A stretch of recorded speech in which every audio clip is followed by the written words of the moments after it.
لیتا ہے۔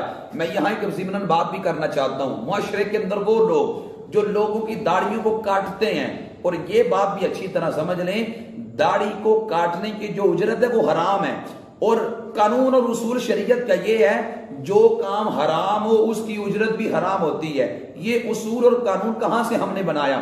قرآن مقدس کی سورہ البقرہ کے اندر اللہ جل شانہ نے اس بات کا ذکر کیا ہے۔ سورہ بقرہ کی آیت نمبر 79 ہے۔ اللہ فرماتا ہے فَوَيْلٌ لِّلَّذِينَ يَكْتُبُونَ الْكِتَابَ بِأَيْدِيهِمْ ثُمَّ يَقُولُونَ هَٰذَا مِنْ عِندِ اللَّهِ لِيَشْتَرُوا بِهِ ثَمَنًا قَلِيلًا۔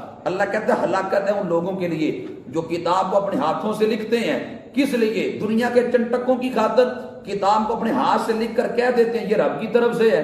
اللہ فرماتا ہے فَوَيْلٌ لَّهُم مِّمَّا كَتَبَتْ أَيْدِيهِمْ، ان کے ہاتھوں کے لیے بھی ہلاکت ہے، وَوَيْلٌ لَّهُم مِّمَّا يَكْسِبُونَ، اور فرمایا ان کی کمائی کے لیے بھی ہلاکت ہے کہ جو وہ کماتے ہیں۔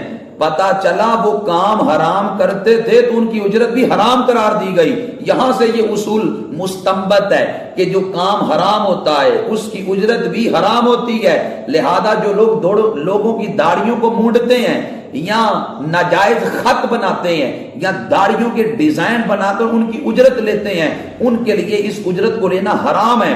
اور اب جو بندہ داڑھی کو مونڈنے سے قبل بسم اللہ پڑھ لیتا ہے تو حرام کام کی شروع میں بسم اللہ پڑھنا کتنا بڑا جرم ہے۔ میں نے عرض کیا گویا کفر کے قریب تک معاملہ پہنچ جاتا ہے۔ اس وجہ سے جو بندہ داڑھی کو مونڈتا ہے وہ پہلے ناجائز کام کر رہا ہے اور اوپر